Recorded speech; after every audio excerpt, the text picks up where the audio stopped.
It's all good. So how you wanna kind of let me run through it real quick and then do the Q&A, or how you trying to do it? I'm gonna start off Okay.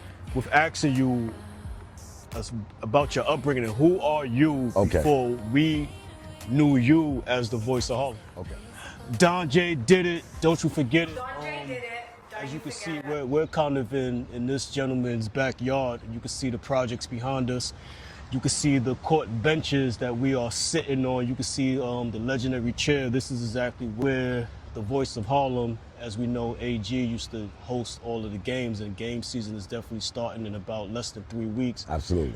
It is April 14th, 2025, and this man needs no introduction, and I'm only talking to architectures of the culture. I'm not talking to, I know my inbox has been going crazy, but I'm not really talking to people who have insight or he say, she say. I'm really talking to people who are architects of the culture, like architects, like they help build some, not necessarily found something, not like Columbus, Christopher Columbus, oh, Plymouth Rock was here, we came here, we're gonna call this America. No, like architects, people that help put something together.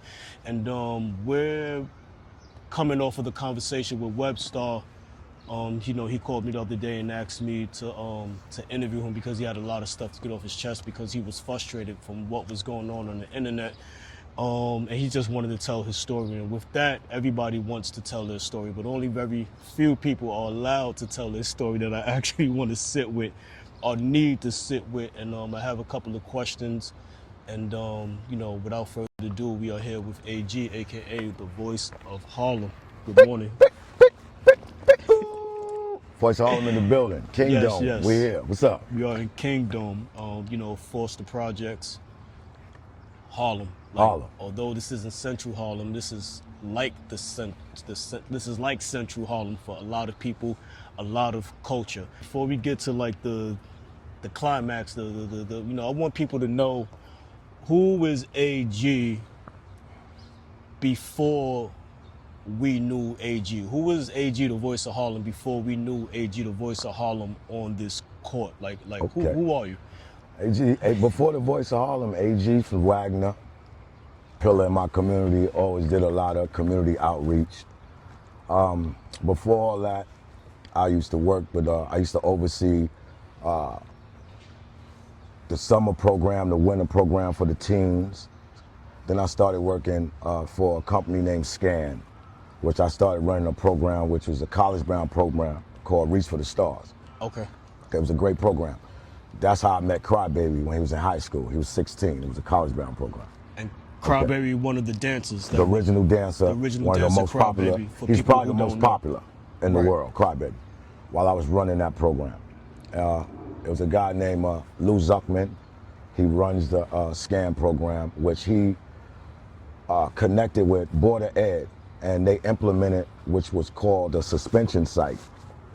So Border Ed had high schoolers who was getting in trouble, cutting class, fighting, not doing their work, being disruptive, and they started a suspension site, which was placed into the SCAN program, which this is during, I would say, 2003, 4, 5, 6. So I was running the school. I was like the principal of the school, making sure the teachers was good, staff was good, school safeties was good.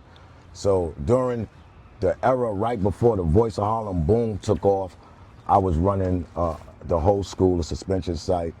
I was running the Reach for the Stars program, the college program. I was running the gyms. Just doing a lot of hands-on with the youth in the community. Beautiful. Let me back up a little bit. So, were you ever a basketball player? Of course. That's okay. That's honestly, that's kind of how I found my way to the mic. I played a lot of basketball. I played at a high level. I had a great nickname. They used to call me Mr. Dynamite, right? Okay. So when your life is basketball, right?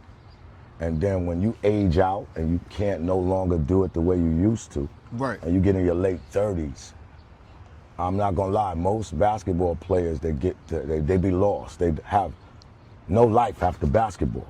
And what happened was, I found a lane for myself, which When I got older into my 30s, I found a lane. I started commentating, which allowed me to feel like I was still on the court.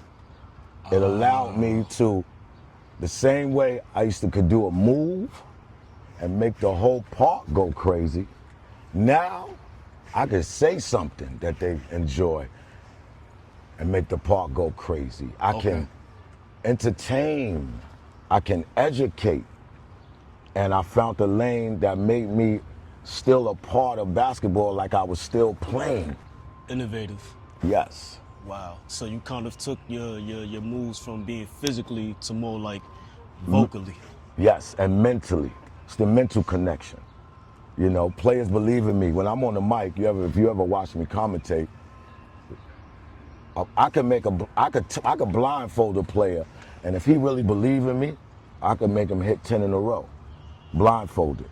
You understand? Because basketball is 5% physical, 95% mental. And the announcer is one of the most important parts of the game. It controls everything. And that part right there, it's, I get more out of it than when I was actually playing. And most importantly, as far as commentating, I've never looked at myself better than any commentator. Okay. I always looked at myself as different.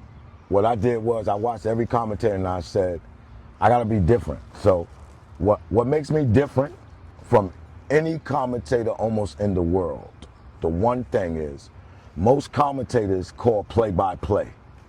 They call what they see. Yes. He passes over to him. He passes it over to him. He kicks it out to him. He takes the shot.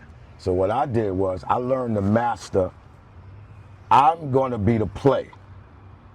Meaning, I'm going to say who gets the ball and who shoots. Right, right. I'm going to control the game. Whereas I'm going to tell this player, you go through, you come up, give it to him, clear it, stay over there, and they listen.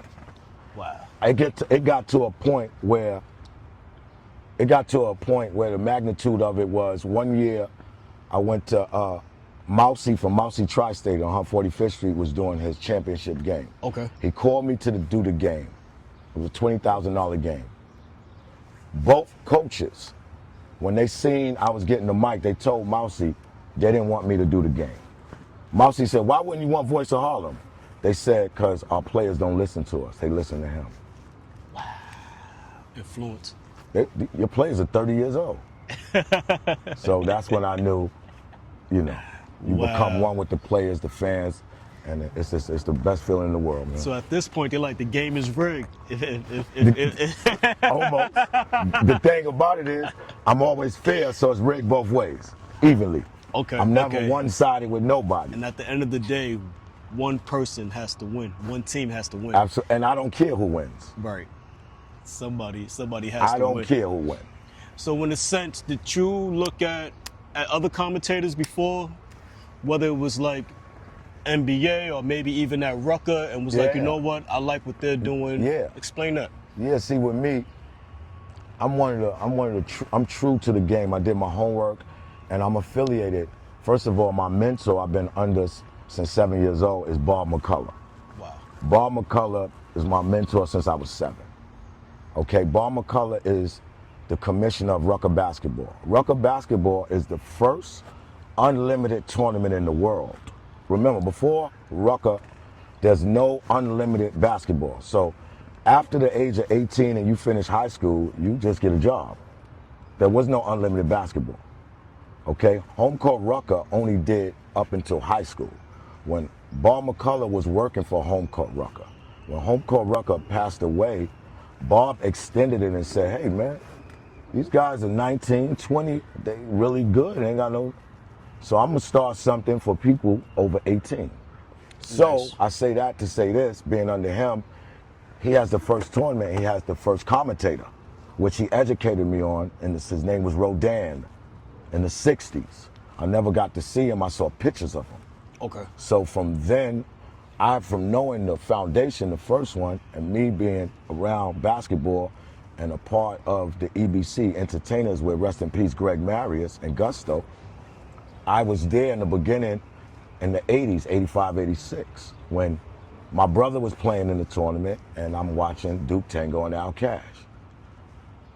They are the third and fourth commentators. I'm gonna give you a quick rundown real quick and get back to your question. Okay. The first commentator in the 60s is Rodin. Right. The second commentator in history of street basketball comes from right here, Kingdom. His name is Gumby, 1973. The third and fourth commentators in the late 80s is Duke Tango, Al Cash. Okay, right after Al Cash is E.J. the Mayor. After the E.J. the Mayor is Duke Tango. After Duke Tango is Hannibal. After Hannibal is me. Now we up to my speed. Yes, I know Hannibal. when the people I just named, from Gumby to me, when we was commentating, there wasn't no other commentator nowhere else. Now there's commentators in every tournament.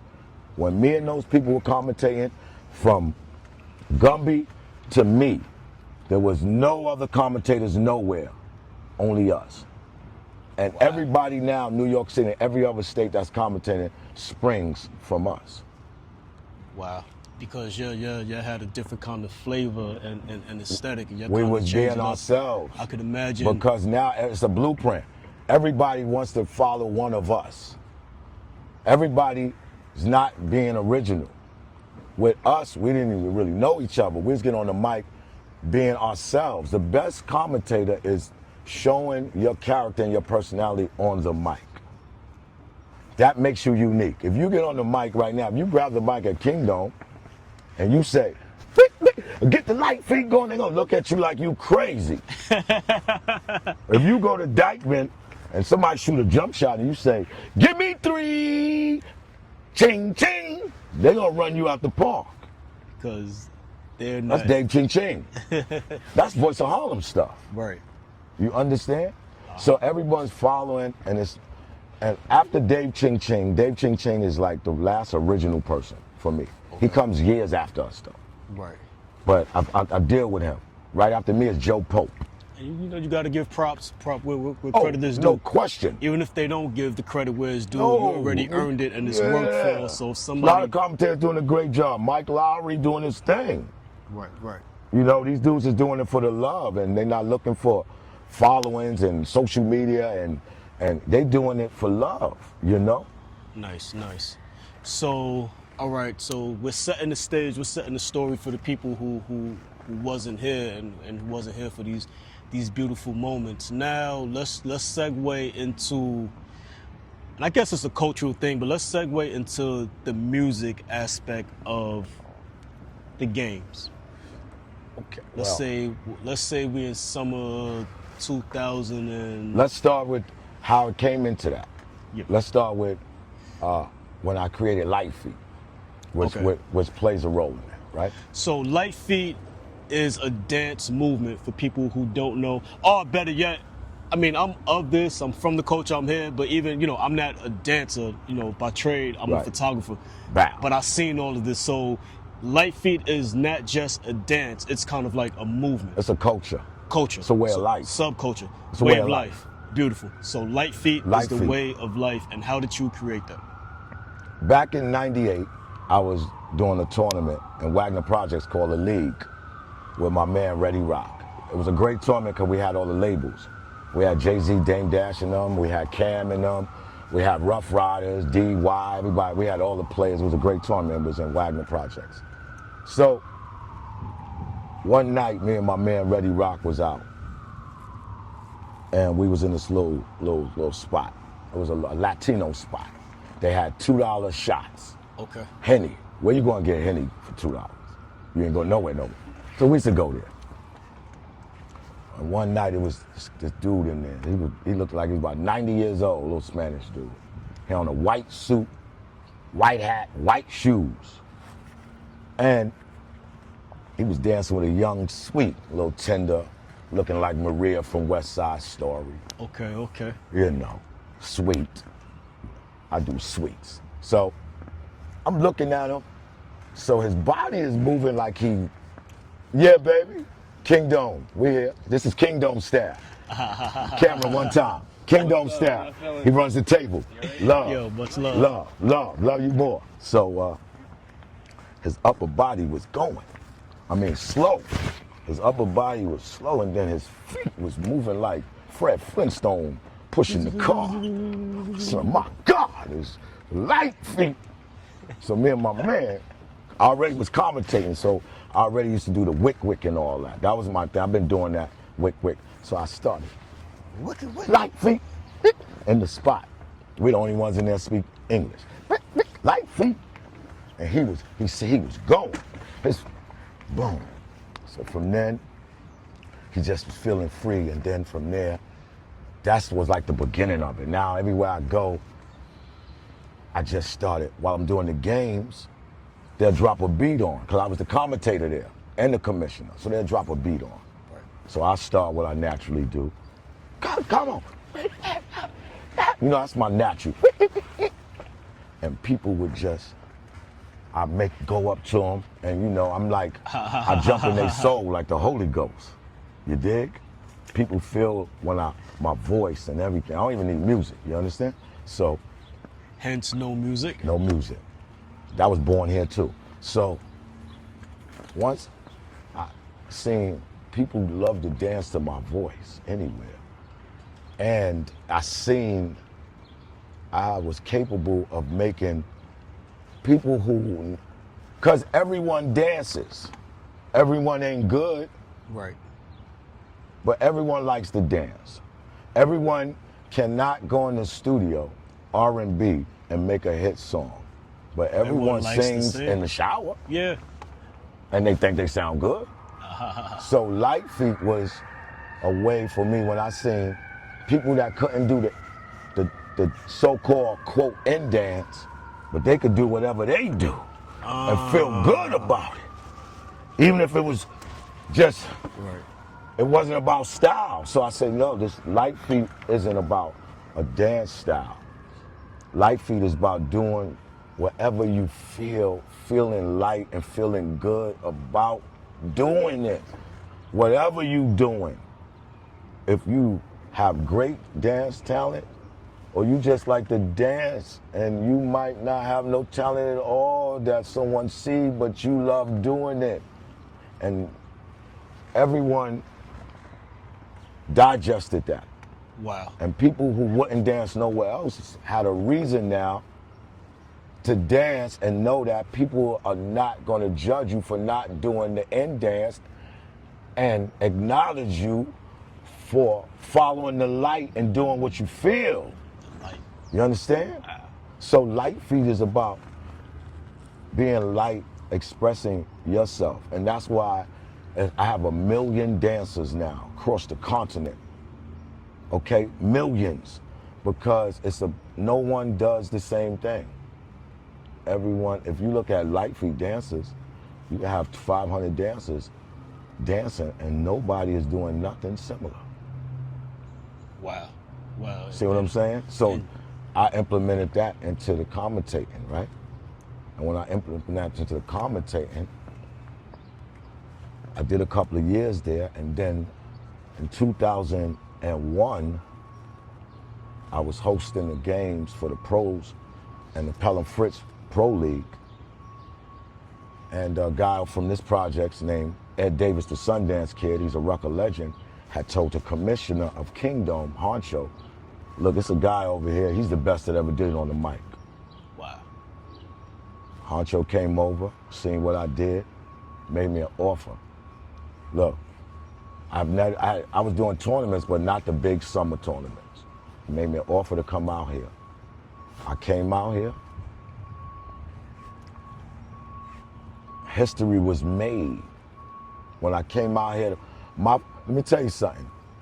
My grind, I appreciate my grind because I tell anybody, in life is obstacles. Life is about obstacles. That's what it's about, brother. If you had $1 billion right now, you're gonna have obstacles. You're gonna have problems with the $1 billion. Even with the billions. So I tell everybody, whatever you run into in life, it's an obstacle.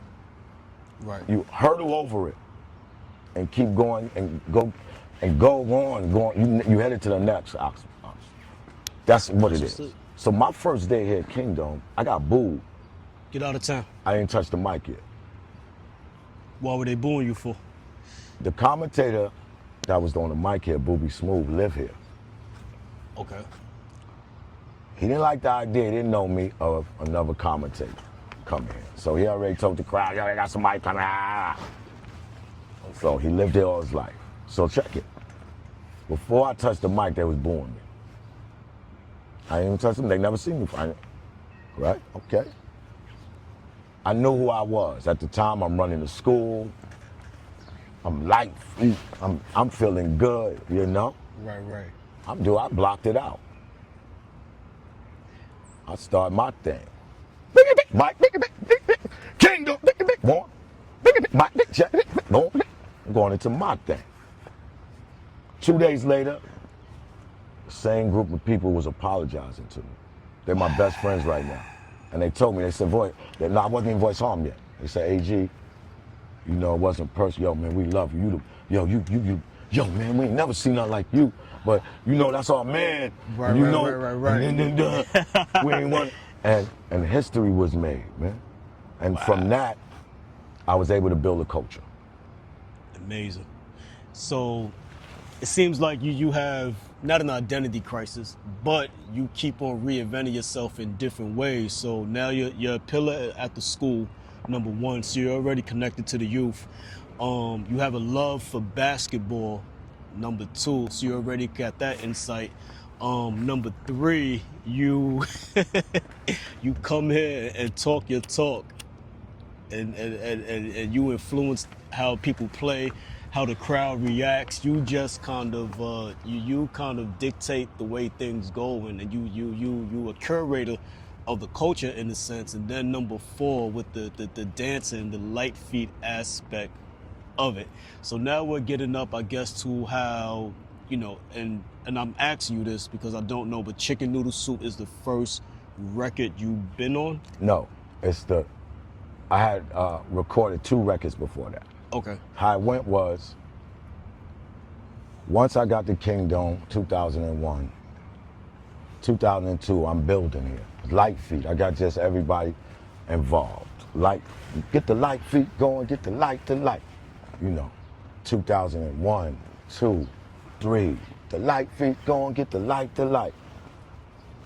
2004 came No Music. No Music is before Chicken Noodle. Okay. But it wasn't recorded first. It was just a chant. It was the chant way before Chicken Noodle. Right. Because what happened was, rest in peace, the Tenant Association president, Miss Kitchen, rest in peace, that lived here. Kingdom was Friday, Saturday, Sunday. So Miss Kitchen said, listen, there's too much noise with 3 days a week. 1 day out the 3, you can have a mic without the DJ playing music. Okay. So the commissioner picked Sunday, because that's more of a calm. Right. Now, I'm already 5 years into everybody coming out to dance on the court with the DJ. I'm already 4 or 5 years in already. So the crowd, it got to a point they didn't even care about the game. They waiting for timeout. They waiting for halftime. So I could get, hey, come on! And everybody run out. So that Sunday, I announced to the crowd what happened. Listen, we're no longer could play music. I'll just have a microphone. So now everybody, I was usually waiting for the dance and all that. You just hear the sadness in the crowd. Oh. I says, man, later for that. We don't need no music. And I'm coming down the stairs right there. Never forget it. We don't need no music. And I'm going, no music, ooh, ooh, ooh, ooh, no music, ooh, ooh, ooh. And there was a group of kids over there. And they started. And I started walking towards them. No music, ooh, ooh, ooh, no music, ooh. Because we ain't have no music. She took it away. No music, ooh, ooh, ooh, music, and they going. And I'm, no music, come on, no music, ooh. And the crowd started imitating the with the when I'm doing no music, ooh. They started, to clap, Wow. and it was born. The no music. Now that's the theme everywhere. See, what no music did was it eliminated a reason to have music. You understand? A group of kids in a circle with their hand clap can do every dance move they can do with their hit record playing. It eliminated music. The no music chant together, a kid can do their full dance set. Wow. Right or wrong. And imagine hearing that through these project windows, Boom. just as loud and Boom. Amplified as if a DJ was here playing music. So, and music, of course, channels your vibrations. But for you to be able to do that just with the voice, and of course the energy. So listen, 04, Ron Browse has Money Ave. Yes. He comes to me in 04. He's like, yo, I want you to record a song. I said, I'm not a rapper. I don't record. He's like, yo, you natural. Try it, boy. Try it. Now, at that time, I'm Voice of Harlem. One day I come through, everybody was sitting under here. By 03, 04, they all sitting over here, sitting right here, Honcho, all the Foster cats, everybody right here. Boom, I come through right there. They like this. The Voice of Harlem! I ain't paying them no attention. And somebody over there yelled it, yeah, the Voice of Harlem! Right? The Voice of Harlem!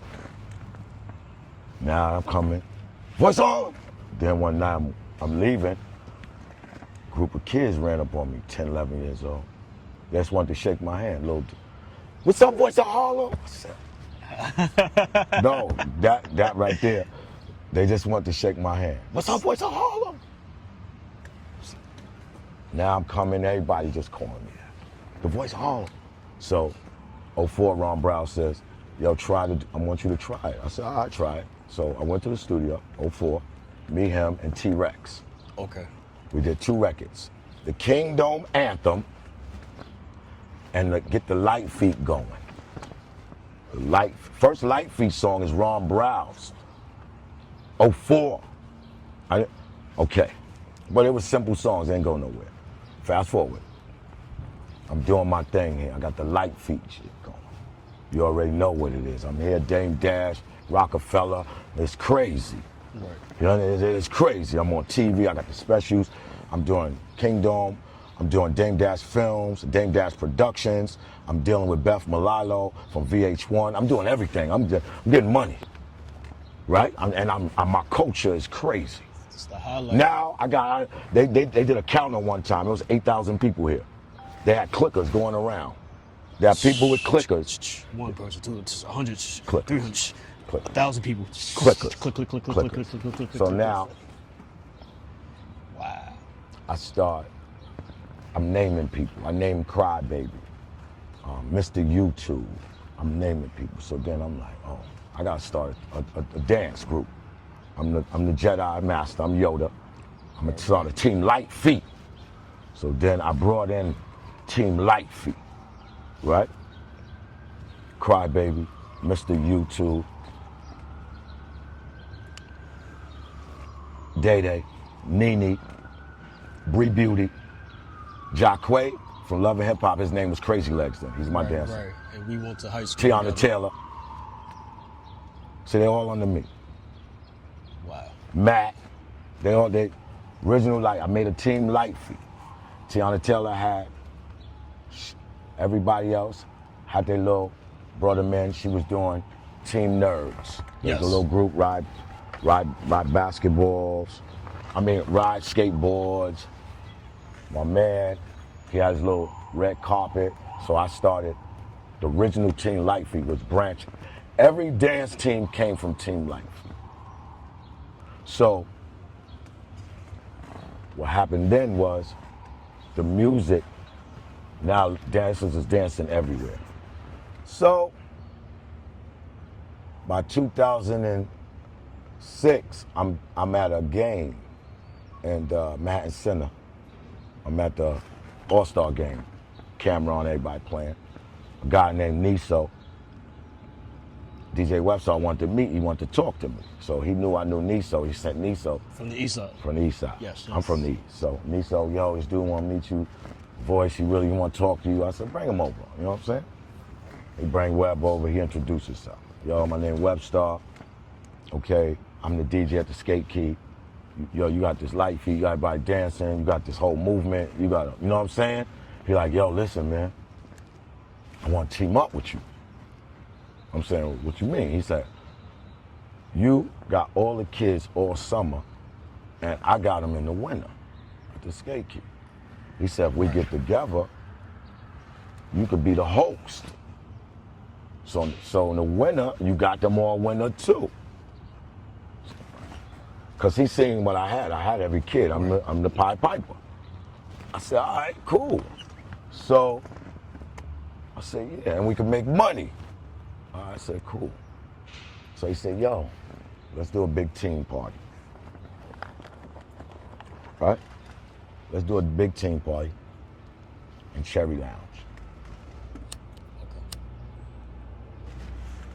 I said, cool.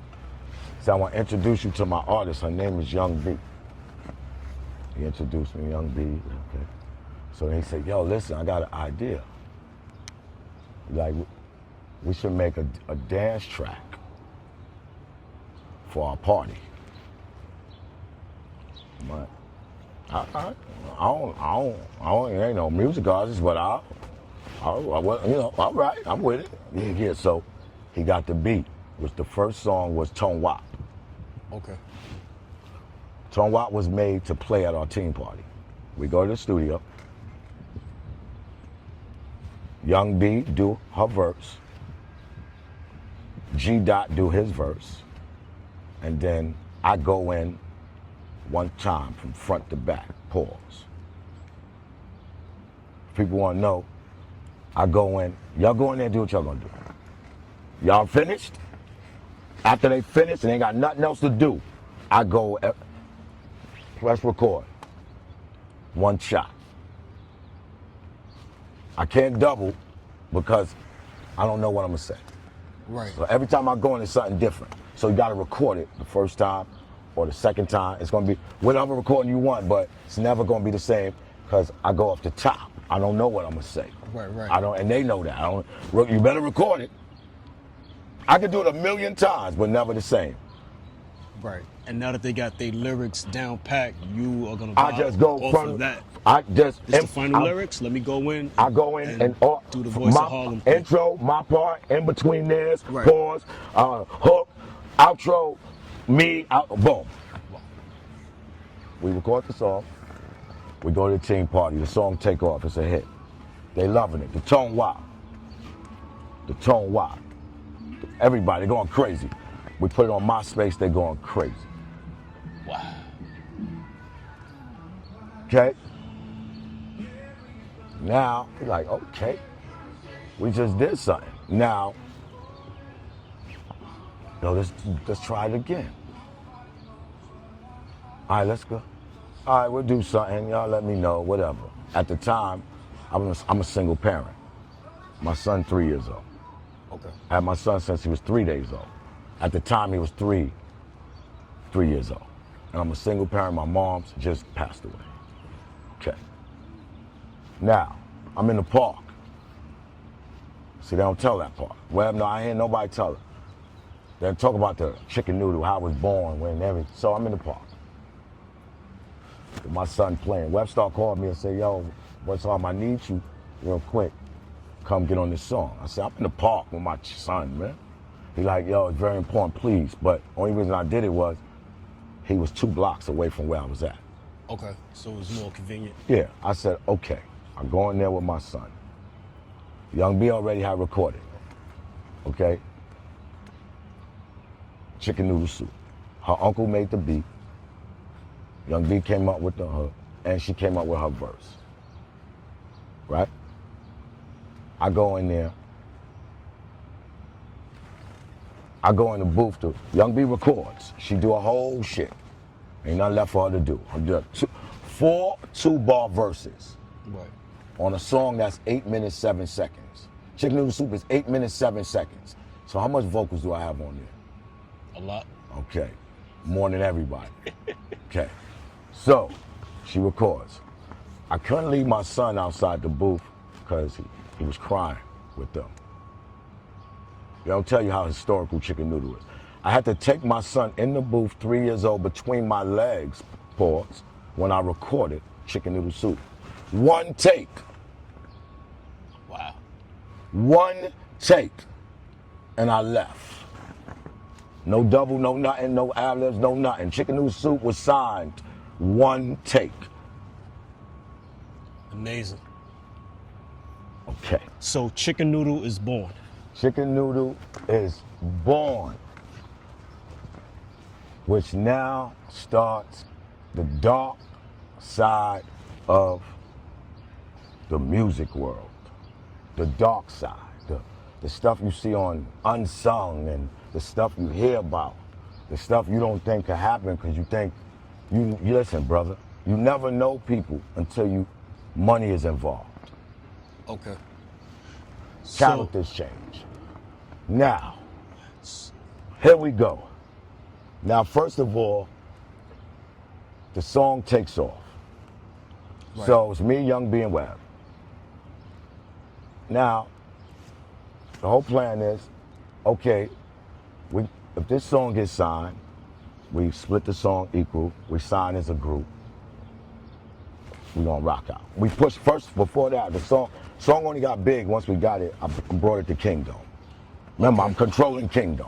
Song went worldwide from Kingdom. Right, and to my knowledge, DJ V12 broke the record. DJ Will.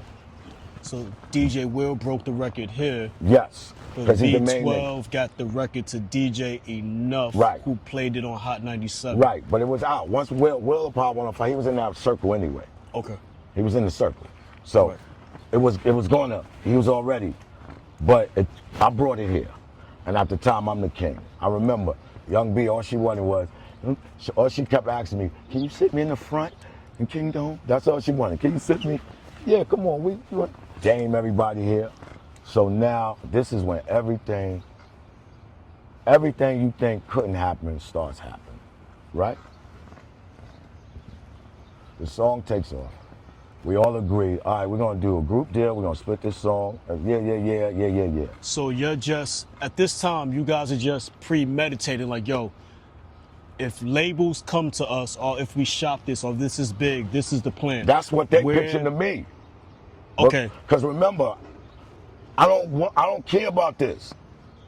As much as the culture. I don't even want to record again. But to my what I want to ask you is this, because I feel like one of the things in life. This is the pitch. Webb is on me saying, because he know I'm not really interested. Right. I never rapped before in my life. I got a culture. You talking about a record? I'm Voice of Harlem on TV. I got a culture. Right. I'm Lite Feet. I'm bigger than this. This ain't changing nobody's lives. I'm changing lives. Not to take away from his culture that he has in the winter, right, with everybody at Skate Key and what he's building. Yeah, but they partying. All the dancers coming over there as well. No, but it ain't nothing there yet. I'm creating my shit. My shit is here with me. It's out. Right. My space, everybody is. This ain't people that's going there. This is my space. So I'm getting it out, Lite Feet everywhere with my main dancers. This ain't, Lite Feet is way before that. So I'm not, him and Young B, they was wanting to be music artists. Yeah, so they I don't want to be, I'm not interested in that. I'm a commentator who's very successful. Right. And I have a culture I'm trying to build called Lite Feet, which doesn't have nothing to do with music. In a sense. In a sense, not, what I'm saying is not, yes, we're not recording all music. Right, so at the time, my shit is for all. So I'm not thinking about, because I'm not interested in recording records. Okay. At the time, I'm like 32 years old. I'm the number one. I'm on ESPN 1 and 2. I'm ranked number 1 sports announcer in the world. I'm traveling, me and Kenny Smith. I'm really in the real world of sports announcing when I ain't doing Kingdom. I'm traveling with LeBron James. I'm in his movie More Than the Game. Right. Did you know that? I'm doing all Kobe Bryant specials. I'm with Kobe. I'm shaking and baking. Right. I'm doing a pro league every Sunday. Everybody played in the NBA. And I never rapped in my life, so I'm not interested in no music. Why would I? I'm 30-something years old, never rapped. Why? Just because I did it and was successful, it was my natural ability off the top. Wow. I'm not interested in it. I'm not a rapper. So this was just effortless. Yeah, because you're already doing it on the court. And you just brought what you do on the court to the studio. Because I got something and it just so happened. bigger than that's forever. Okay. People dance forever. The light is for. I'm not interested in this, right? Right. But so his pitch is, yo, we get a deal. And I'm like, but I don't care. Like, okay. So I'm listening to it. Like, all right, I'm believing everything, but I ain't really interested. So if it do, I don't really care. Right. I'm believing everything. All right. We're gonna be a group. We're gonna split. Oh, okay, all right. Now, here the twists come. Labels knocking, deal come. And the labels are knocking because they're hearing the song on the radio? One song, yeah. Or because it's out now. Once it's out. The world has it. Kingdom sent it out. Everybody playing it. Radio. Once it go radio. So labels are knocking. Labels are not going to let a song be in rotation on the radio and it's not signed or nothing. Right. The song is so big, DJs can't help but sign it. Because remember, it's not a great song, it's a unique song. So people listen to it because you've never even just like the, what? Chicken Noodle Soup with it. You had to, what are you talking about? It's very unique. It was so different. It was that's what made it popular because it was fun. It wasn't no deep thought, just say any little thing. And you feel good. And you feel good. Listening to it. Good. Anybody regular could. Talk. It was you. I feel like you just vibe with 119th in Lexington when exactly. I hear it. You feel like that. Yeah. You feel like that. So, labels knocking. Now, what was supposed to be group deal, we split it. Now, Webstar paid for the recording, right? Okay. So a lot of people don't understand music, right? Webstar have nothing to do with Chicken Noodle Soup. He paid for the recording, which he owns it. Whoever paid for the studio time owns it. Which is like, the masters. That's how I go. Right, that's just common. $60, you can own something, brother. $1 million project. I paid that. Right. So he put y'all together. We ain't even supposed to have the beat. Young B stole the beat. From her uncle, from what I heard, who didn't want to give it to y'all. He didn't want to. She took it. And he didn't know she had it. She stole the beat, came to the studio. No. And that's how the history went. So we recorded it. Web paid for the joint. So he owned it. I ain't thinking nothing about it. Label come. Now from what's supposed to have been a group deal, now turns into he went and started his own label. Okay. Squilla Hill Records. And then if you wanted Chicken Noodle Soup, you had to give Squilla Hill a label deal. Okay. So he although he was like you were his senior in a sense, you're 32 years old. Right. He may not even be 21 right. at the time, but he obviously learned this from somebody. He didn't learn nothing. It was the worst decision in the world because why would you start a label and you haven't never did nothing in music? You don't even know what the first thing to do. What the smart thing we were supposed to do is we got the #1 song in the world, we'll sign it to a major label and sign as artists. They know what they're doing. They the machine. We'd have still been going. What they would have did was they would have said, listen, try to strike lightning again. Your voice and his voice, let's do this again. And we're going to put money behind it and visual, and we're going to push it and market it. Okay. It's not broke. Let's try this again. They gave a little kid over $1 million who didn't know nothing about music. And then remember, but the budget is $1 million. They didn't give him like $1 million in his pocket and said split it up between y'all three. He didn't have to. What I'm saying is he had 100% control of every single dime with nobody even to see it. Okay. Everything went through him. So what I'm saying is, you don't know nothing about a music label. You never did music. Like I seen an interview, and they were saying, we got it out the mud and we went hard. We didn't go hard.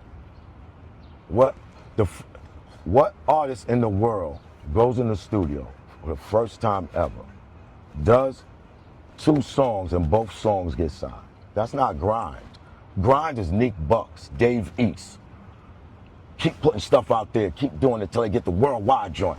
Every turn around. Young B first song and Web first song is Tone Wop, Chicken Noodle. That's not a grind, is it? No. Grinding is doing it till you make it. Right. We had the best luck in this. That never happened before. It was kind of effortless. We were first time in the studio. You hit the lotto. Lotto, back to back. And that's incredible within itself. Back to back. Now remember, it's coming from what? Chicken Noodle is being born, and Tone Wop and all these songs from Lite Feet. Without Lite Feet, how can it be a Chicken Noodle, Tone Wop, Aunt Jackie? How? No. How can you make a Lite Feet song without me creating Lite Feet? How? There's no such thing. So here we go. Deal come, label deal. Young B signs to him. Okay. She signs to him. Now, first, I'm not going to sign to him. The opportunity was there? They asked No. you? Okay. This is when it went dark. That's when the Dark Vader and everything came out. Darth Morph and everybody, the Illuminati side. Okay. Now, that turned into, we're going to split it. Our uncle came, took his 50%. Because he made the beat. Right, now he want everything. He ain't being fair saying, I ain't got nothing to do with this. And I'll just take 25. He like, no, I want my whole 50. And this is because of the fact that she stole the beat? I don't even want to assume. He come, y'all want my whole 50. Now, we supposed to split 16.9. Which is the other 50 of the 100% collectively between you now, three. The dark side come. I wanted them to make a phone call. We don't want to give you no publishing. We just want to give you a little money. What are you talking about? I went from group to this to no publishing. Now remember, it's only one boss. It can't be multiple heads. It's only one boss. Nobody else is on the paper. So just because you say something to me, it's only one person. It's only one boss. Webstar. Webstar's the CEO. Art is a dude he just knew from the streets, who's kind of like, I'm gonna give you a position, but you just, hold me down. Art ain't never do music, he ain't in the business. He's a street dude. Okay. So it's just, you hold me down. Art can't go to the bank and take out nothing. I'm saying Art ain't no check coming in Art name. Everything is coming DJ Webstar.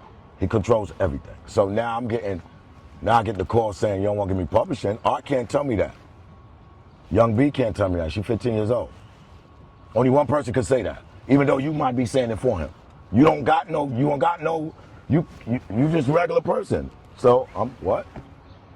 So at this point, we're like, let me hear it from the horse's mouth. No, it was coming from him. I already knew. They together. Right. Y'all together every day. And he's speaking for y'all him, together so every that day. means that's what y'all agreed on. Y'all together every day. All right. Okay. Now, I'm like, nah. Then, all right, take me off. Meaning take you off the record. You know what? Talk to my peoples. So, I put him on. Ted Smooth, straight face. You remember? I talk because I got the real peoples represent me. Big business. I bring Ted Smooth in. Then when I got to bring Ted Smooth in, that's when, Your Honor, the glove don't fit. I'm bringing him. This is, Your Honor, the glove don't fit. You don't play with Ted. Ted business. Right. with anybody and sit down Donald Trump and do real business. Right, and for the people who don't know, DJ Ted Smooth already had king. his foot in the game. The remix king. And already he was the person to kind of give you some business insight because he's actually in Ran music. a label, successful label, Straight Face Records, Lumi D. Gotcha. Ted always been a book person. Even out of school, grown, he educates himself. You Nice. understand? So Ted, you know what? Talk to Ted. My client, he good. So what I would heard, they went and re-recorded Chicken Noodle Soup with Fat Man Scoop. The label didn't want it. This is what you heard through the grapevines. Label didn't want it. No, we need to do. So rest in peace also to Rest in peace, to the legend Fat Man Scoop, who's also from Harlem.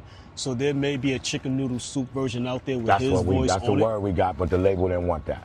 Or they wouldn't have never came back. Or why would you come back? Now Okay. why are you talking to me again? So now they revisit the conversation with you. That's where we're at. Okay. Okay. Got us through. Come back. Now, we sticking to it. I want my 16.9. So, now, don't call me, now, I'm, Uno, dos. Mic check, 1, 2, 1, 2. The song No Music is out. And Because No Music is a couple of years after Chicken Noodle. right. So now, No Music is the new Chicken Noodle because it represents Lite Feet. Okay. I want to pedal back for 2 seconds just because I want to fill in some dots before we get to No Music. Right. So at this point, just to backpedal, the publishing is 16.9 between all of you. Boom. So Ted Smooth jumped in the situation, and I'm assuming he's the one that told you it's better to get your publishing because this is what you collect for the rest of your life versus taking up some money up front and that. So I wasn't doing that anyway. What was the offer? Do you remember the money that they was going to give you up front? It was short paper. The upfront money wasn't nothing. It was like $7,500. See, the whole thing was bad. Okay. But see, now, you gotta remember, most importantly, have no interest in this anyway. I don't care about this music business. At the time, I'm not. Like at the time, I'm saying if it don't happen, so what? Cause I'm not interested in being a rapper. If we get money, if we don't, I'm just not. Right. I'm not like, damn, I'm not ready to sell my soul because I don't care. But you wanted to protect what's yours and get what's rightfully I'm not doing as that anybody because, look at the story. I didn't know neither one of y'all. Y'all came to me. I'm Voice of Harlem. I didn't want to do music. I didn't come to you and say, hey, how you going? I'm my voice. You're bringing people to introduce yourself to me, to ask me, yo, get on this record. Can we do? So because of that stance, right? All right, bam. We back to 16.9. He didn't want to take the money up front. Now, because I know you, because we're jumping to the the record after that. All right, we're not going to jump. We're going to stay on that. 16.9. That's what I want. Boom, boom. So I'm not signing. At this time, I guess because this is how it kind of works out for everybody. Once they get a song, people are on the road promoting this song. The song is signed now. So they're doing this for like maybe about 2 years. We're trying to sign this song. 60.9. I'm refusing. Okay. I want mines. So Ben. It ain't no deal. They ain't got no deal. Without me, it ain't no deal. So they come back. If it was a deal, why would they come back? So they came back. Why would they come back if they got a deal without me? Bam, the don't make no kid, sense. If you already tried to backdoor me, pause. Yes. Boom. All right. So okay. The deal come back. They come back. Now I'm still refusing. I got Ted. I told you. So if the glove don't fit, you must have quit. I got Ted because Ted saying, bro, this is how it works. We don't care about it. If they don't give you what's fair, just what you negotiate, because with them you ain't gonna get your worth. You might not get fair. Right. As long as you get what you negotiate. That's how you gotta look at it. Because I don't want to be messy or have people point fingers or he say, she said, because the prior interview that I had with Webstar said the stance was kind of from Young B saying, we're going to give Voice of Harlem a little bit of money. We're not going to split this publishing because he's a crackhead. From your story right now, it looks like Webb and his partner kind of eluded listen, because brother, they know the I business. never do interviews. I've been letting them talk. Right. But when you attack my character and call me a drug addict, like you've been around me like 3 times ever since we known each other. You never see me use drugs. You see me enlighten crowds. You have never seen me outside of that set, and we've never been nowhere with each other. But y'all say anything, so that's why I'm here. Like, you're attacking my character. Okay. As a stand-up person. So when I did Chicken Noodle, I'm running a school. Right. You're attacking my character, so it's messy then. Because now look, how can Young B say anything? She's 15. Right. She's not at a meeting. She don't know how much money you got. She don't know where the money at. She has no say. She's 15 years old. Right. And it's one CEO with no partners. Right. You got Suge Knight. Okay. That's it. So, what he said to you, I mean, you seem like a very educated, logical dude. Like, you saying, you heard what he said. I'm CEO. I'm paying her lawyers this, I'm paying her lawyers that. She don't got no say. She 15. So she can't say, don't give Voice on nothing. He said, shut up. Or, okay. Right. She's saying it though. Even if that was it did happen. Her stance. It is her stance. You know, because you're young and you think, and then people get in your ear. It is her stance. Now they just thinking about the shows, the greed. Right. So, once the paperwork is done, did you feel any animosity? No, because this is how I got done. I didn't get the 16.9. So I didn't sign. I'm like, fuck that. What happens is I signed for less because I got an offer which now didn't consist of us being together, or music. A company called Razor and Tie, a publishing company. They said, listen, Voice of Harlem, if you sign off on this to release Chicken Noodle for a lesser percentage, we are gonna make y'all the Happy Meal toy. Y'all will be the giveaway, and you will get a percentage of every Happy Meal sold in the world. Okay. So now that consists of, I ain't gotta be around y'all, and there ain't no music sale, and every kid in the world that buy Happy Meal, I'm gonna get a percentage of that. I'm with that. Because that don't consist of us being together doing nothing. Okay. So I signed for 10%. With them? I signed with the publishing company. They negotiated. I didn't talk to where I had to talk to them no more. Okay. Now I got a publishing company. I'm still signing them today. I mean, I still make a lot of good deals through them. Nice. Okay? So that's when I signed off. Now we getting a percentage of every Happy Meal in the world. Now. And this had to be more than $7,500. Well, I'm getting a percentage of every Happy Meal sold in the world. When you bought your kid a Happy Meal, you had the Kids Bop CD, which had us on it, while Governments is on it. So your kid went home, put the CD on, and played us. Because we allowed Kids Bop Show to re-record Chicken Noodle Soup. The Kids Bop kids did a whole version. We allowed them to. Okay. And we get the money though. Because if you listen to the song, you watch the show. You ever saw a Kids Bop show? Yeah. They singing our song. They animated. They doing wick, come on. Right. They doing all my shit. And that's the likeness of your image. The whole joint. So now I come the funny business. Okay. Okay. Ask me how many shows me and Young B did. So how many shows did you and Young B do? None.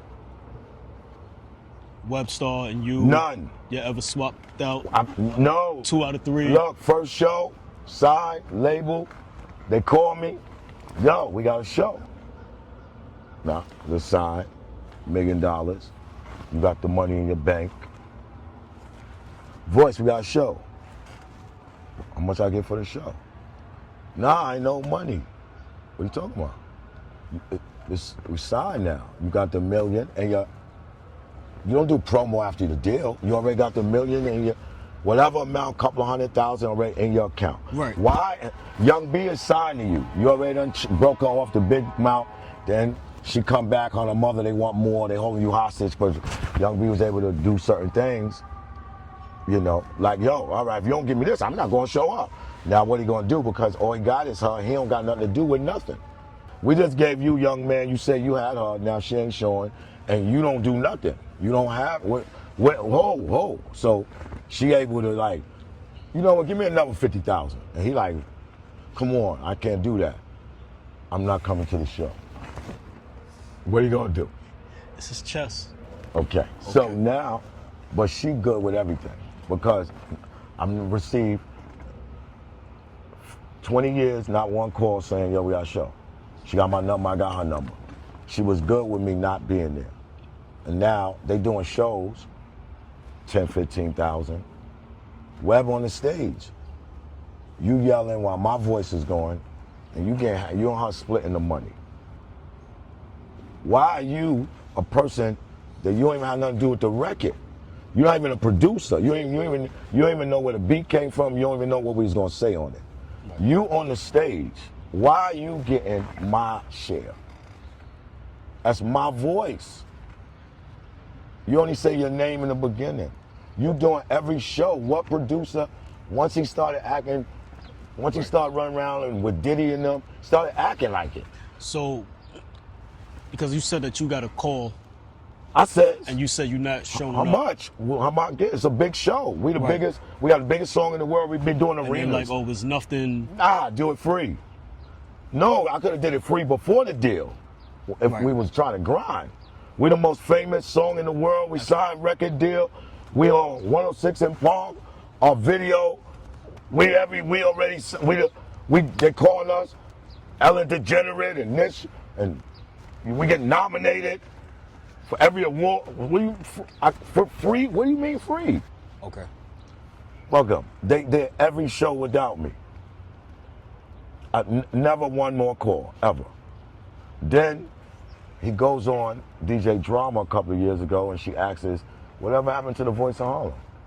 He said, oh, yo, you know, you put people on and they get Hollywood, you know, after Chicken Noodle, it blew into his head, and he started asking me for 50,000 a song. I could get Chris Brown for that. Now, I sit here and I tell you, I don't lie about nothing, because as so far, as you hear my story, there's nothing I did to them. Everything so far been something they tried to do to me.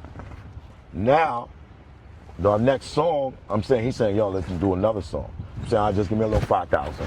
You know, you got artist budget now. He gone, Miss Drama, and said I asked for 50. I thought you was my man. That's what I wanted to I just said 5,000. We got budget. I'm not signing you.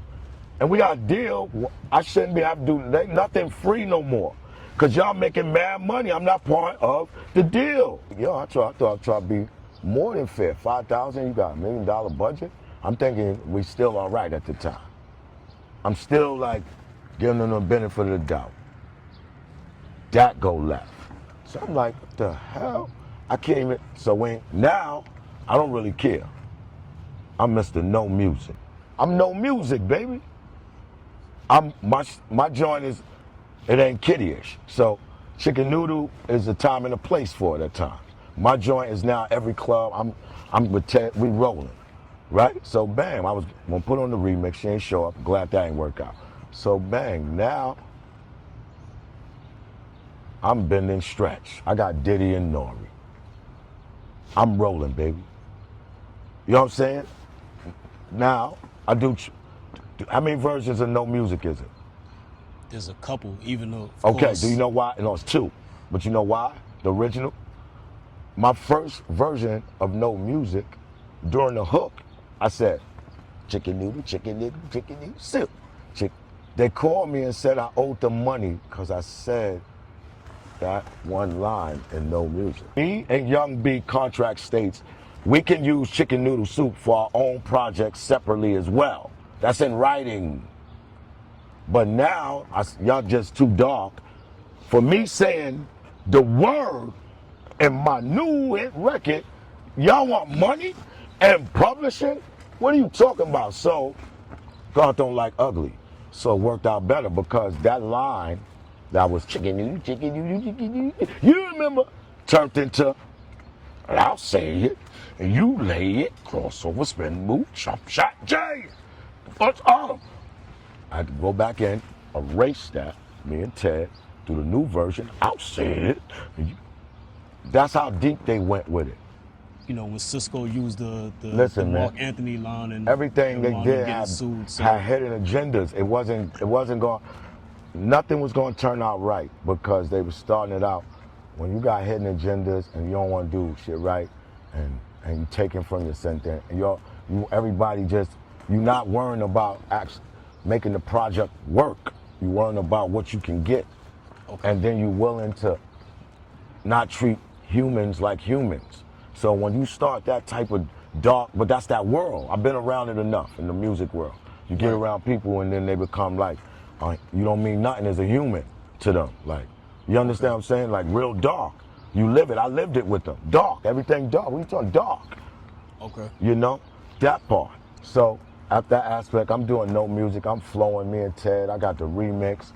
Bang, you know. Everything rolling. So next thing I know, we fast forward. I see Drink Champs recently. I'm watching Drink Champs. Webstar's on there with Ron Browse. Right. Nori asks him what he doing. He says, you know, I created something in Harlem called Lite Feet. You know, social media go crazy. About 1 million people go at him. And I gotta address that too. Like, that's like the 3rd time he did that. I didn't know you. I knew you in 2006. 8 years after Lite Feet is born, and he's actually saying that. And then when I see him in person, he apologizing. I see him in person. Come on, nah, I ain't mean it. I just had it. What are you talking about? You going on platforms? I didn't know you in 2008. You was probably like 11 years old. How could I know you Lite Feet? What are you talking about for you to be saying that? Multiple times. You go into shows, Fat Man Scoop, Memorial Rest in Peace, Ted Smooth is sitting in the audience. He doing no music and he Xing out the Ted name and saying his. I don't, like all this that's going on, like me as an artist, right? If me and you have real bad business, I don't want you playing my music. If you know you did dirt to me, and we still at least speak. Right. You, like certain things you just don't do. That's all I'm saying. You don't play my song ever. Don't ever be on this. It has nothing to do with you, and you know we have bad business deals. We can still see each other and speak as grown men. Right, right. But when you on a stage, I don't care where you at in the world, you represent Harlem. If you know you and the person on ain't good, you don't do none of that. So let's fast forward it. Last year, I get a call from Jacquay from Love and Hip Hop. You know Jacquay? Yeah, we went to high school together. Okay. Crazy Legs, which is also one of your original Lite Feet, dancers. original dancer. Yes, yes, yes. Okay, original. So Crazy Legs said, listen, Voice, I need your help. I'm working on my first big single, and I need you. Crazy, I love him. He been under me since he was a young kid. Pause. Lite Feet, the real shit, always good. Kids, walk the path, never do nothing, been down, been around promotions, bad boys, always been a great person. Whatever he need. You got it. Whatever he need, even if he never did music before. Whatever he asks me, come on, Crybaby them call me for anything, whatever they need. What we talking about? They come on, that's my first, the offsprings of Lite Feet. So he called me, said, yo, I got a song I need you on. I said, whatever you need, baby. So he says, Taylor Made is making a beat for me. I said, cool, because I deal with Taylor Made. So my man, Taylor Made makes the beat. He said, I'm gonna put Young B, I'm gonna let her get a verse on it too. I said, all right. I wasn't too happy about it because I'm like, yo, I done been in bad business with them. You know what I'm saying? Everything is bad with them. Like, you know what I'm saying? And because, let me just rewind real quick. Okay. Back to your interview with Webstar when she made that remark about me. I know that she actually said some shit like that because the day that y'all released the video, I'm sitting in my car and she's hitting me on social media and texting me. You ain't call me, we ain't talk, because we just had bad business before that. So the other night she hitting me and I'm like, what the hell? Call me, it's important. Text me, call me. You want to see my phone? Call me. I tell, what's up, Young B? So when what's up? Oh, nothing. What's up? What's up, AJ? You good? Yeah, I'm good. Why? What's up? I'm chilling. Oh, nah, I just want to tell you, Webstar just said that I call you a crackhead. What are you talking about? Look. So she tried to clear Look, she tried to clear, look. 1021, send me your number, I sent it. I'm calling you, pick up. Look, that's the other day. You see it?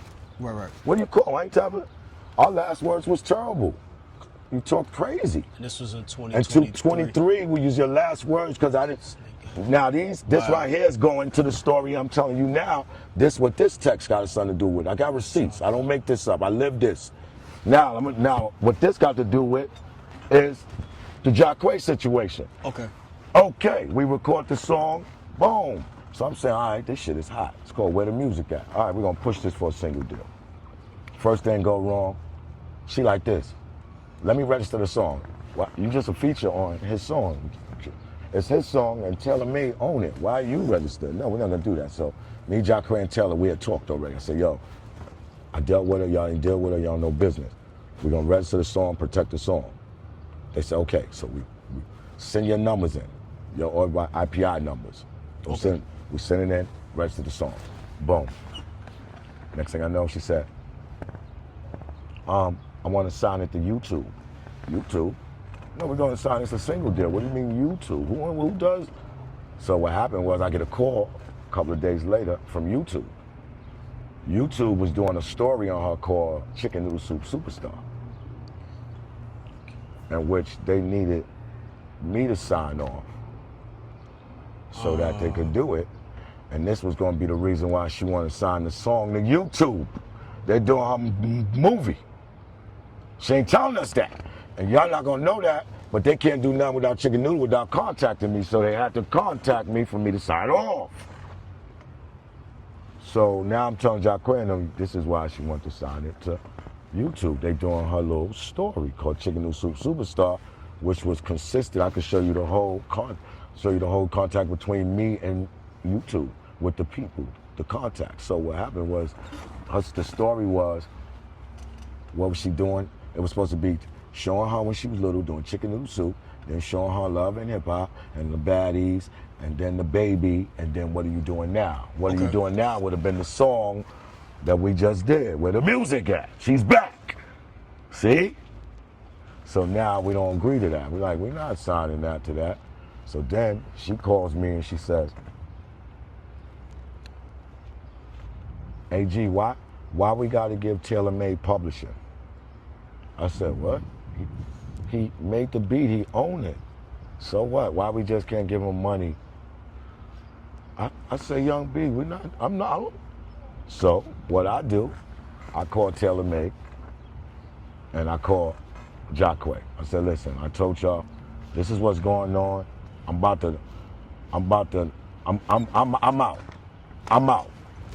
Listen, I told him, take my voice off. Bang. Next day she calls me. Yeah, voice, damn, I heard you don't want your voice on no more. It would have been nice to still have you on there, but I understand. Like, okay, I'm good with that, because I don't want you the reason I'm not want no. So now McDonald's and BET calls. They like this song. They like the version with the raw dude on it. Okay. BET McDonald's call. They contact her. She contact Jacquay. Jacquay contact me. He's hyped because, he waiting for his big break in music. He did TV, but, he want his identity. He want a record. He want an identity. Voice, come on, we need you back. BT, McDonald's. So I'm hearing that. Now I want to hear, okay, what's up? Because now, no one could do Web, Young B, nobody could do bad, man. I'm a master now. You can't do bad business to me now. And I expect you to try, and I'm a master now. And remember, I got Desmond Fake. You remember? In your corner. So we're going to do this legally. You're not going to win. You're not going to win. Because he ain't going to. So, Jacquay's hype. Know what he says? Listen, yo, they want to do us, they want us in a commercial, they're going to fly us to Miami. They're going, but listen, Voice, they want to do promo, no budget. Go up there, fly, but no money for, so I said, Jacquet, a company that gave me a percentage of every Happy Meal they had 20 years ago, going to now ask me to do something for free? Do that make sense to you? Why would we do anything free for McDonald's and BT? Jacquet. Nah, the promotion. See, and I'm looking through my eyes because I'm like saying, I'm thinking about my record. I need money, I don't need fame. I'm already famous. See, when somebody come to me and say, yo, man, I can do something gonna blow you up. I'm worldwide. Right. I'm a household name, brother. I don't need no promotion to do nothing. Nowhere. They heard of me. Oklahoma, Wyoming, Tennessee. No, we're not doing, I don't need no promo nowhere, brother. I'm Mr. No Music. We ain't gonna do that. I don't need that. I'm Chicken Noodle, no music talk, been on stretch, Beyonce. We ain't doing all that. I don't want no free promotion. You know, I'm known. So I said to him, Jacquet, why would a company that gave me a percentage of every meal they sold, I do something for them free now? I'm not doing that. Jacquet, we ain't looking to do nothing free. We got a real record, bro. We gonna wait for a single deal. Now what happens is, Jacquet wound up getting a text he wasn't supposed to. That was just meant for Young B. And the text says, them talking to Young B, about y'all. About the deal, going to do the commercial. Do not tell Jacquet, Voice of Harlem, and Jacquet, and Taylor Made about the money I'm getting for this. Fly Voice of Harlem out and pay for his hotel, but let Jacquet pay for his own. Jacquet gets that. He called me, sent it to me. I said, I told you. You ain't listen. It don't stop then. Yo, I told y'all. Yo, we can't, all right, it's over, yo. Next thing I know, Webstar go re-record on that beat and do a similar hook to our song. She had it on her page trying to give it to McDonald's BT. They didn't want that.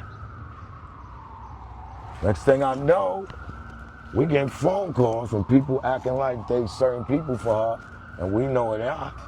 Talking about, can we buy it? Why would we sell something to somebody that just tried to do the worst shit in the world to us? And they being persistent, they still calling. Because what happened was, we registered the song. So if you do another version, it's still gonna come up in the things. And that's how we found out about the other version. See what I'm saying? Wow. So the whole ride been dark. Okay. And then I'm watching them now. I didn't see not one person do an interview with you and nobody else and mention my name as the reason for what they doing and where they at. I heard everybody say, yeah, if it wasn't for me, this song wouldn't be. And if it wasn't for me, nobody said, yo, but if it wasn't for Voice of Harlem, because y'all really don't have no right to say nothing. I'm the sole creator of Lite Feet. Nobody got no say. If you make music and he make music, you ain't got nothing to say to him. You ain't create nothing. You just doing what I created. You're a part of a creation. You're a piece of a puzzle. If I don't, the man with rights to say don't say nothing, who are you? I don't speak on, yo, I don't like that song. You shouldn't be doing it. These rappers, I ain't want niggas making this song. I don't speak on that. And so now everybody out there, and then I'm looking at the little controversy, pertaining to Bree Beauty, Young B, Web, you doing my song, I'm doing your song. And you know my thing, I stand on the stance of Bree Beauty is adamant about her not doing her record because Bree Beauty, that's her identity. You stealing my identity, music. They might know Bree Beauty from Love, because on Love and Hip Hop, Bree Beauty and Jacquay, they don't do nothing. They play a good role on there, but it's not like, yo, what they do, rap sing? You didn't know. They weren't like Remy Ma. They was just there, like Cardi B. Cardi B had no hit records or nothing then. They was just there, like, she didn't have an identity yet. Okay. So the swag song, her voice, because that's a legendary hook. Oh, please, you can't do the fine, and she got a verse on it. And then the other swag kids is on it. I spoke to them. They not there. They don't agree. So, but that's her identity, because you wouldn't want her doing Chicken Noodle Soup. And now, I see she saw her doing it with Webstar. She is allowed to, because Webstar own it. It's in our contracts. Right. I could do Chicken Noodle Soup without you. You could do Chicken Noodle Soup without me. Now, Bree Beauty doing Chicken Noodle Soup without Web, you wrong. But Web doing chicken noodling, she got it legally, she can. So I just feel that just adds a little, like, and plus, y'all don't like each other. Much as you getting camera, with the camera, people say whatever, but y'all don't like each other. Y'all have a reason not to like each other. Y'all both humans. Why would you like it? Why? There's no good vibes. Fuck when you first met. Your first meeting was plastic.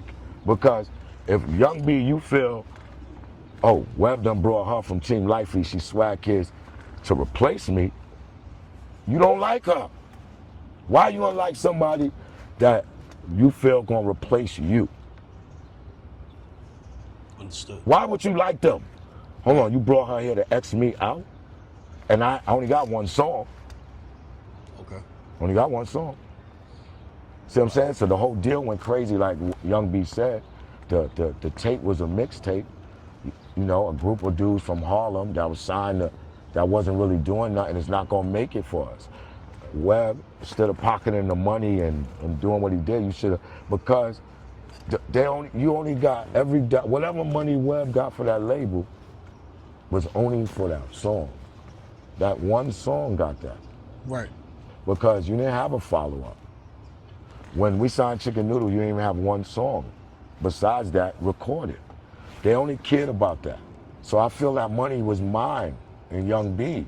And what Web should have did with that money was invested in us and making more music. You ain't gotta give me money. I don't need to give me nothing. But they only gave you that money because the legendary song Chicken Noodle Soup that I'm on, that y'all tried to take me off, that y'all couldn't. So I know I deserve it, because y'all even tried to take me off, but that ain't work.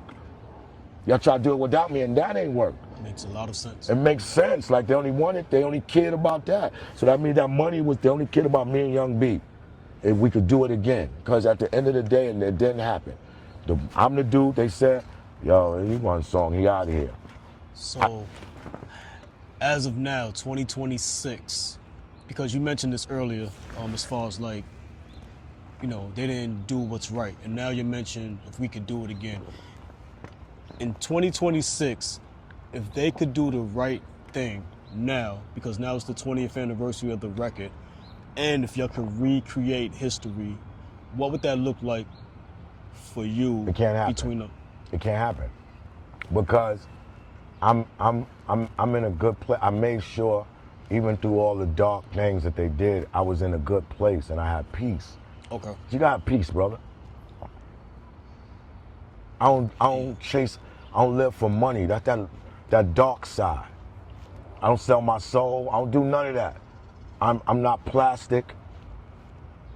I'm an educator. People look up to me. I'm a role model. They're not mentors and role models. I'm not selling them. I'm not going to stand and smile on the stage knowing you ain't called me in 20 years. And I'm looking now, and I say to you, what is there to bicker about? Now look at this. Two young people came into a whole lot of money, didn't share the money with any of the people you're supposed to, and y'all spent it. What is there to complain about? Like, either one of them. What do you complain about? All right, you spent $1 million, you spent $1 million. Out of Striking Luck, one song. Why is there to complain now? because ain't nothing happening. Y'all had, y'all spent, y'all had it, you spent it. You had it in your hand, you spent it. What person ever in what hood can dream of private planes, TV? For 2-3 years, you the #1 plastic, just making money over money, and now you complaining because nothing's happening. And you have no way out. What your route now is, I gotta try to do it again, and honestly, it's probably more dangerous now, because now it's any means necessary.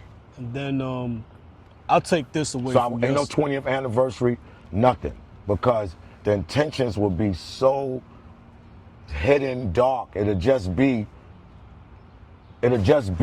for the money and hoping something come out of it for them. It wouldn't be to acknowledge 20 years of Chicken Noodle. It started out bad. The first time we signed Chicken Noodle, let me tell you about the experience I had with them that I should have paid attention to. We was at the African American parade, and Apollo told us if we perform at Summer Stage, they was gonna give us our own float. Oh, wow. We said, what? Okay. We performed Summer Stage front of the State Building. Day of the parade, we on the float. Next thing I know, the float behind us had Jim Jones, Fantasia, all of them. Next thing I know, Webstar Young B said, yo, boys, let's get off this float and get on with them. I said, what are you talking about? We promised. They gave us all, we the only artists on the Apollo, the most legendary float. I don't want to hang with them. Right before the float pulled off, they jumped off. And listen, this is how I became the Apollo savior. If you go to Apollo, my name is right near James Brown. They call me, the whole staff know, they call me the Apollo savior, because when they jumped off, that float is over 2 hours. The float took off and the director was crying. I was there, me and my man, she was crying. She kneeled down and was crying. I went over to her, I had my man Black 9 with me, and my man Juju and Sticky. I had my CD with me. She was crying. I said, Miss Deborah, I think it was Miss Deborah, put this CD in. And she was crying because she looking at me thinking, what I'm gonna do with you without the girl? Because she thought I was just Chicken Noodle Soup. Right. And she cried. I said, no, just get a DJ this. And she cried, she handed it to the DJ. And when that thing went in, and she heard, knock, knock, who is it? And she sang for every window, every block. When she seen that, brother, right. Let me tell you something. The police had to stop all the floats behind mine because every kid had jumped over the barricades and was walking with me, and they didn't want the floats to run over. They stopped every float because they couldn't stop the kids from bombarding me, running, jumping over the barricades. To get on the float. Wow. No, I jumped off the float. So when I jumped off, every kid jumped the barricade and rushed the street. And the police had to stop every float so they wouldn't run over the kids. From that moment on, they named me the Apollo Savior. When I go there, they treat me as so. Amazing. The Apollo never forgot that, bro. Amazing, amazing. And one last question. So Chicken Noodle Soup, to your recollection, was it a dance before it became a phrase? No, or a phrase before it became a dance? It was a phrase that they took from some people who used to sell some dope in St. Nick. It was the name of the dope stamp. Wasn't no dance, it wasn't none of that. And that's why the dudes, they was mad over there. They was mad. I remember they was trying to get at them at one time. See what I'm saying? It was the name of the dope stamp that they used, and that's why they was very upset about them using it. And because I actually ran into them several times, but they knew what it was. They said, Voice, we know you don't know. The St. Nick's, I've seen them several times. Voice, we know you don't know. You just gotta, you don't know. You don't even care about it. I don't care about it. I didn't know about that, bro. Chicken Noodle Soup with a soda on. I ain't saying no shit like that. They knew I have no involvement in knowing they shouldn't have did it. That it brought a little pressure. Because niggas want to get at them at first. You can't be doing that. It's the name of my stamp. Wow. You ain't come up with that. Chicken Noodle Soup with a soda on side. That ain't a phrase would ever come up. You can't say somebody with a, that'll come up again, a person to say chicken noodle soup with a soda. That don't make no damn sense. But it worked. It worked. And that's why it worked. It was so unique. You heard the song Chicken Noodle Soup with soda on the side? You tell somebody that, they're like, it's a song, man. I gotta hear it. So a person that never even actually heard the song heard of it. Right. So now, fast forward after that, I get the call from Beyonce, from her rap, Love on Top remix. They want to know who's behind it. Me and Ted Smooth. We get the paperwork on that. We get all our publishing signed off. That's one of her most performed songs. Fast forward to 7 months ago, I get the call from A$AP Ferg. They need me on his big album. Okay, just to show you my worth, Web is on the album too. Me and him is on the same song. Just to show you how I'm saying I worked on my craft. This is like a couple of months ago. I'm on the song, Web is on the song. So at first they like, yo, we ain't gonna have too much of a budget of this and that, this and that. Web trying to tell me, he like, yo, let's just do it. Yo, they're gonna give us publishing, we need no money. I said, Web, no, I'm not you, I don't do that. So at the end of the day, Web ain't get a dime. Web ain't get a dime. He got his name on there, his voice is on there, he ain't get a dime, he don't get no publishing. I got the paperwork. He just won't be on his name. I'm not hoping that something come out of it just cause my name on it. He tried to talk me into it. He's saying, nah, man, let's just do it. You know, once we do the song, somebody go, once we gonna pop off. I said, no, you do that. He ain't get a dime, ain't get no publishing. So what I did was, Ted Smooth, straight, you don't do this. You know your worth. I called Ted. Call RCA, Sony, and Rock Nation. They wanna, I'm on the songs, they wanna, Ted called them. So when Ted called them, the next week, you know, I went and bought another car, no notes. The next week, it's in paperwork. No, ask Ron Browse, he produced it. And right now, that song we just put out, it's on RCA, Sony, and Rock Nation. The same deal that Web told me, yo, let's just do it. They ain't gonna really give no money. It's the same people that gave me enough money that I was able to pay Ted, the lawyers, and everybody separate out of my money in writing, and then go drop and give me a. You see that spaceship right there? Come on, man. You see that spaceship right there, baby? It's a spaceship right there, baby. No notes. The Sweet Mobile. That's a Sweet Mobile right there, baby. God bless. Now it's a Sweet Mobile. I went the next week, because my paperwork gonna state after I sign, we don't do basic deals. Because basic deals is you can sign with a record label, and they can say, all right, we're gonna give you 50,000, and you sign. You like, I sign.